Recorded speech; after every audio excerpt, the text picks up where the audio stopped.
Good morning students. आज हम हिंदी व्याकरण में कहानी लेखन पढ़ेंगे। कहानियाँ हम सब बचपन से ही सुनते आए हैं। कहानी सुनना सभी को पसंद है। आज हम कहानी लेखन कैसे करना चाहिए वह पढ़ेंगे। कहानी लिखने के लिए सबसे पहले आपके पास एक बेहतरीन विषय होना चाहिए। आप जिस भी भाषा में लिखना चाहते हैं उस भाषा में आपकी पकड़ उम्दा होनी चाहिए। आपको लिखते समय व्याकरण में बेहतरीन ज्ञान होना चाहिए। कहानी लिखने के लिए हमारे पास सब्जेक्ट, लैंग्वेज नॉलेज और ग्रामर नॉलेज, ये तीन चीज़ अच्छी तरह से आनी चाहिए, तभी हम अच्छी कहानी लिख सकते हैं। इसके कुछ नियम है, हम पढ़ रहे हैं। जब भी आप कहानी लिख रहे हो तो सबसे पहले व्याकरण को ध्यान में रखकर लिखना चाहिए। लिखते वक्त आसान शब्दों का प्रयोग करना चाहिए। सबसे पहले हम देखें ग्रामर में क्या मतलब है कि आप एक लड़के के बारे में लिख रहे हैं और आपकी वहाँ लिंग वचन जो है वो सही तरीके से नहीं लिखेंगे तो वो कहानी कोई पढ़ेगा भी नहीं और उसको समझ में भी नहीं आएगा। तो आप जब लिखते हैं तब आपको ग्रामर अच्छे से आना चाहिए। उसके बाद है आसान शब्दों का प्रयोग करना चाहिए। आसान शब्द माने जो इजीली सबको समझ में आ जाए। आप यदि बहुत अघरे मतलब बहुत ही डिफ़िकल्ट शब्द यूज़ करेंगे तो किसी के समझ में नहीं आएगा, तो आपकी कहानी कोई पढ़ेगा नहीं। मतलब जितना हो सके उतना आसान शब्दों में कहानी लिखनी चाहिए। उसके बाद हमेशा छोटे और स्पष्ट शब्दों में ही लिखना चाहिए। हम क्या करते हैं, जब वाक्य लिखना शुरू करते हैं तो पैराग्राफ तक अंत तक मतलब वाक्य पूरा ही नहीं होता है, तो ऐसे वाक्य कहानी में नहीं लिखने चाहिए। बहुत छोटे और बहुत ही अच्छे तरीके से वाक्य लिखने चाहिए। आप कहानी में घटना और बेहतरीन संवाद होना चाहिए। कहानी जो है वो घटना के ऊपर ही आधारित होती है। आप कौन सी घटना लेते हैं, उसमें कौन सा काल आएगा, मतलब आप भविष्य काल की घटना ले रहे हैं, भूतकाल की ले रहे हैं, वर्तमान काल की रहे, उसके हिसाब से ही उसके संवाद माने डायलॉग्स होने चाहिए। अगर आप भविष्य काल की कहानी लिख रहे हैं और उसमें आप भूतकाल के वाक्य लिखेंगे तो वो भी सही नहीं होगा। लिखते वक्त कभी भी टेक्निकल शब्दों का इस्तेमाल नहीं करना चाहिए। कहानी जो है वो आम इंसान के लिए होती है। जो आम इंसान होता है वह पढ़ता है, लिखता है, मतलब उसका बहुत सारा नॉलेज नहीं होता है, वो बहुत पढ़ा लिखा हो ऐसी उम्मीद भी नहीं कर सकते। तो वहाँ पे हमें टेक्निकल ग्रामर के जो वर्ड है या कुछ ऐसे शब्द है जिनको हमें इस्तेमाल नहीं करना चाहिए। और उसके बाद है कहानी के पात्र और किरदारों को ध्यान में रखकर लिखना चाहिए। कहानी जो है वो पात्रों के ऊपर आधारित होती है, तो कौन सा पात्र क्या बोलता है, उसके साथ जुड़ा हुआ पात्र कौन है, उसके हिसाब से हम घटना का विवरण करते रहते हैं, तो उसमें वह ध्यान में लेना चाहिए। और उसके बाद है हो सके तो आपकी हर कहानी समाज को कुछ सीख दे सके ऐसा लिखने की कोशिश करनी चाहिए। कहानी लिखना आसान है, मगर क्यों लिख रहे हैं, आपका पर्पस क्या है, आप ये कहानी लिखकर क्या बताना चाहते हैं, तो वो जो है वो अंतिम पैराग्राफ में आप सीख के हिसाब से या बोध के हिसाब से लिख सकते हैं कि आप पूरी कहानी का जो अर्थ है वो क्या है, वो आपको एक लाइन में लिखना होता है। तो उसमें कुछ सीख मतलब अच्छा व्यवहार, अच्छी बातें होनी चाहिए, तो वो बहुत ही यूज़फुल होता है। आपको कहानी कैसे लिखनी है, बोर्ड की परीक्षा में आपको कहानी में क्या क्या चाहिए उसके नियम भी है। प्रश्न पत्र में दी हुई रूपरेखा के आधार पर एक कहानी लिखें। उसे उचित शीर्षक देने और उससे मिलने वाली सीख लिखने के लिए कहा जाता है। आपको शीर्षक भी देना है और बोध भी लिखना है, दोनों के मार्क होते हैं। कहानी के 5 मार्क है। तो आप कहानी का आरंभ कैसे करते हैं, उसके अंदर घटना को आपने किस तरह से लिखा है और अंत में आपने सीख या बोध लिखा है या नहीं, उसका भी मार्क होते हैं। कहानी पूरी होने के बाद अंत में 1-2 पंक्तियों में कहानी से मिलने वाली सीख या बोध लिखिए। इसके लिए 1 अंक होता है। उचित सीख लिखने पर पूरे अंक दिए जाते हैं। कहानी के प्रसंग, मुख्य विचार या संदेश के आधार पर कहानी को छोटा सा आकर्षक शीर्षक दीजिए। कहानी लगभग 20-25 पंक्तियों में लिखनी चाहिए। कहानी में रूपरेखा के आधार पर 3-4 परिच्छेद होने चाहिए, पैराग्राफ होने चाहिए। लेखन में विराम चिन्हों का उचित प्रयोग करना चाहिए। कहानी की भाषा शुद्ध और मुहावरेदार होनी चाहिए। कहानी आरंभ से अंत तक रोचक होनी चाहिए। हम कई कहानियाँ पढ़ चुके हैं, कई चैप्टर पढ़ चुके, सब में कुछ न कुछ होता है। तो वो क्या होता है वही हमें पढ़ना होता है। मतलब आपने एक चैप्टर पढ़ा तो उसमें एक कहानी है, तो उस कहानी में पात्र कौन से हैं, वार्ता में मतलब लेखक कहना क्या चाहते हैं, वो सारी बातें ध्यान में रखकर ही लिखा गया होता है। तो यहाँ पे हमें भी जब कहानी लिखनी होती है तो हमें भी वही सारी बातें ध्यान में रखनी चाहिए। अब हम कुछ कहानियाँ पढ़ते हैं, आप सुने। कहानी 1, यहाँ पे टॉपिक, एक कहानी के मुद्दे दिए गए हैं जो आपको समझने हैं, उसके बाद आपको कहानी लिखनी है। यहाँ पे जो 1-2 कहानी मैंने लिखी है, उसके बाद आपको होमवर्क में दूसरी कहानियाँ मिलेगी जो आपको लिखनी है। एक लड़का समीर, कहानी 1 है, उसमें समीर नाम का एक लड़का है। जंगल में घूमना, नदी में स्नान करने का निश्चय, डूबने लगना, बचाओ बचाओ चिल्लाना, इतने में सुनहरे हिरन का आना। हिरन ने उसे बचा लिया, उसका आभार प्रकट किया। मैं तुम्हारी मदद करूँगा, समीर ने उस हिरन को कहा। हिरन ने कहा, मेरे बारे में किसी को न बताना। समीर ने वचन दिया। कुछ दिन के बाद अपने मित्र राहुल को सुनहरे हिरन की बात कही। राहुल ने उसे पकड़ने का निश्चय किया। जंगल में गए, हिरन को पकड़ा। हिरन सोचने लगा, इंसान कितना स्वार्थी है। हिरन की आंखों में आंसू थे। समीर को अपनी भूल समझ में आना। राहुल को कहा, हिरन को छोड़ दो और बोध। यहाँ पे जो है वो मुद्दे है। अब आपको इस मुद्दे के आधारित कहानी लिखनी है। तो हम कहानी पढ़े। एक बार समीर जंगल में घूमते घूमते नदी किनारे पहुंचा। उसने नदी के शीतल जल में स्नान करने का निश्चय किया। नहाते नहाते वह गहराई में चला गया और डूबने लगा। बचाओ बचाओ चिल्लाने लगा। आसपास कोई न था जो उसकी चीख पुकार सुनता और उससे बचाने के लिए नदी में कूद पड़ता। इतने में जाने कहाँ से सुनहरे रंग का एक हिरन नदी के किनारे पानी पीने आ निकला। उसे डुबकियाँ खाते समीर की चीख पुकार सुनाई दी। हिरन पानी पीना भूल गया और अपना जीवन खतरे में डालकर नदी में कूद पड़ा। हिरन ने उसे बचा लिया और सहारा देकर नदी के बाहर पहुंचा दिया।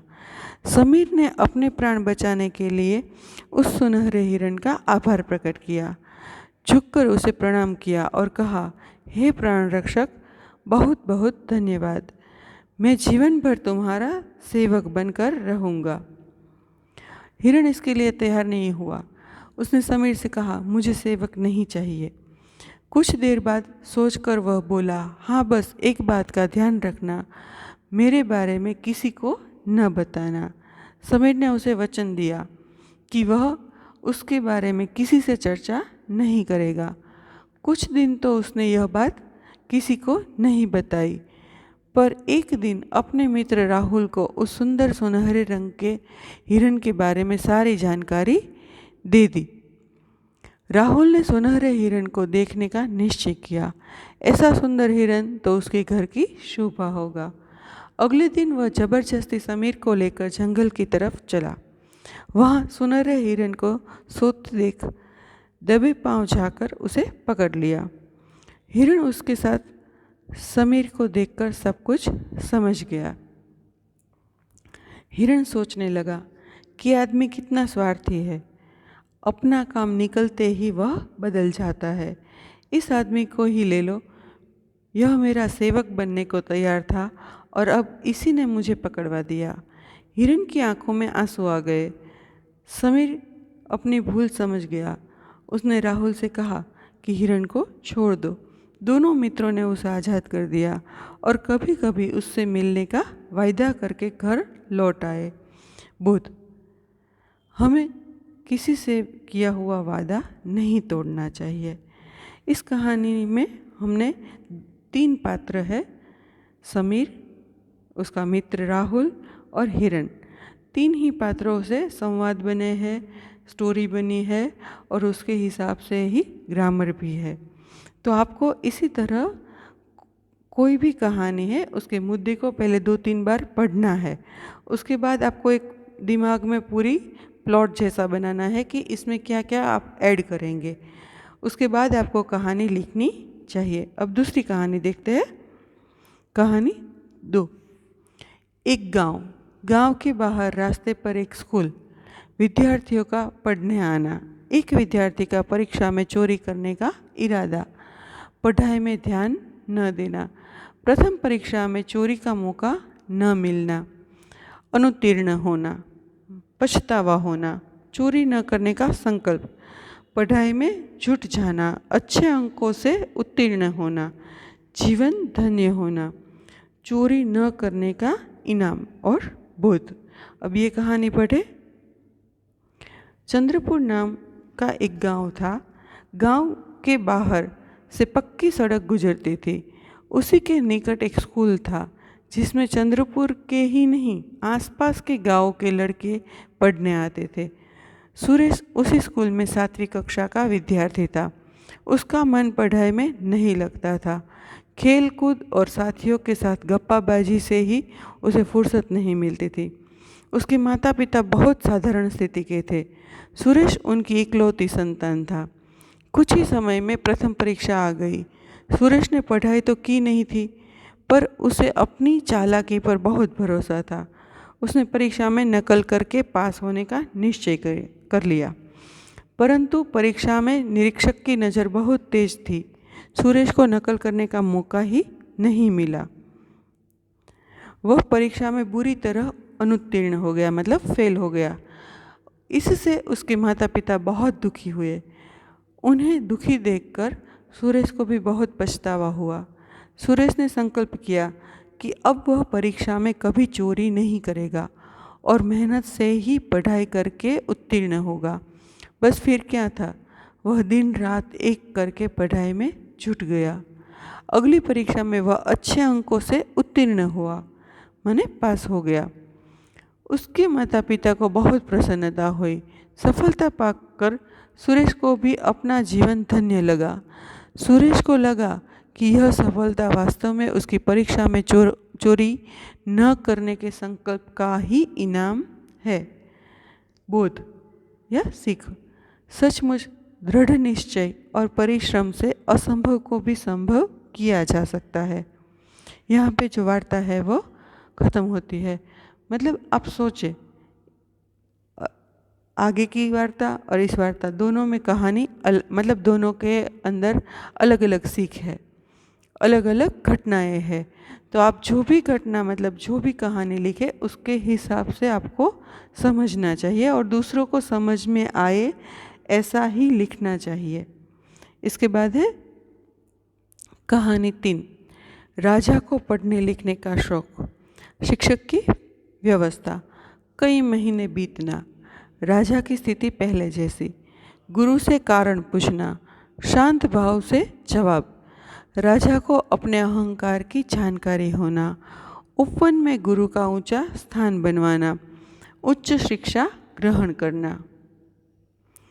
कहानी। भूपसी नामक एक राजा था। वह बहुत कम पढ़ा लिखा था। उसे पढ़ने लिखने का बड़ा शौक था। उसने अपने मंत्री के माध्यम से एक अच्छे गुरु की व्यवस्था करवाई। शिक्षक राजा को पढ़ाने आने लगे। इधर शिक्षा ग्रहण करते हुए राजा को कई महीने बीत गए, मगर उसे कोई लाभ न हुआ। गुरुजी तो हर प्रकार से राजा को सिखाने का प्रयत्न करते, मगर राजा को कोई फ़ायदा नहीं हो रहा था।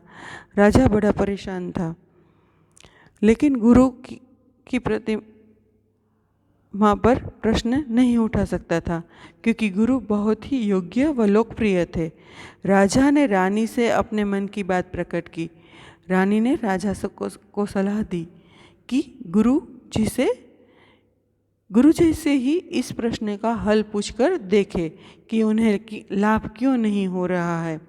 राजा ने एक दिन हिम्मत करके गुरु के सामने अपनी जिज्ञासा प्रकट की। हे गुरुवर, क्षमा करें, मैं कई महीनों से आपसे शिक्षा ग्रहण कर रहा हूँ, मगर मुझे इसका कोई लाभ नहीं हो पा रहा है, ऐसा क्यों? गुरुजी ने बहुत ही शांत भाव से जवाब दिया, राजन, इसका कारण बहुत ही सीधा सा है। बात बहुत छोटी है, परंतु आप अपने बड़े होने के अहंकार के कारण इसे समझ नहीं पा रहे हैं और परेशान व दुखी है। माना कि आप एक बहुत बड़े राजा हैं, लेकिन यहाँ आपका और मेरा संबंध गुरु और शिष्य का है। गुरु होने के नाते मेरा स्थान उच्च होना चाहिए, परंतु आप स्वयं ऊंचे सिंहासन पर बैठते हैं और यही कारण है जिससे आपको न तो कोई शिक्षा प्राप्त हो रही है, न ही ज्ञान मिल पा रहा है। यहाँ पे कहने का अर्थ ये है कि राजा के अंदर अहंकार है और राजा जो है वो उच्च स्थान पर बैठता है, गुरु को नीचे स्थान पर बिठाता है। तो गुरु का कहना ये है कि जब तक आप गुरु को मान सम्मान नहीं देंगे, आपको विद्या प्राप्त नहीं होगी। आपके राजा होने के कारण मैं यह बात आपसे कह नहीं पा रहा था। राजा की समझ में सारी बात आ गई और अगले दिन से महल के उपवन माने बगीचे में गुरु का ऊंचा स्थान बनवाया और स्वयं शिष्य की भांति सामने बैठकर ज्ञान प्राप्त किया और उच्च शिक्षा ग्रहण की। जब तक आप गुरु को सम्मान नहीं देंगे, मतलब गुरु को रिस्पेक्ट देना चाहिए, तो आप उसके कहे अनुसार करें, तभी आपको ज्ञान प्राप्त हो सकता है। शिक्षा माने बोध। हमारे हृदय में गुरु का स्थान सदैव ही उच्च होना चाहिए। यहाँ पे मैंने 3 कहानियाँ पढ़ाई आपको। अब मैं जब होमवर्क दूंगी तब आपको उसमें से 2 कहानी लिखनी है और इसी रूल्स के हिसाब से, मतलब आपको पहले रूल्स पढ़ने हैं, कहानी पढ़नी है, फिर आपको लिखना है जिसमें ग्रामेटिकल मिस्टेक कम से कम हो और भाषा जो है वो स्वच्छ हो। धन्यवाद।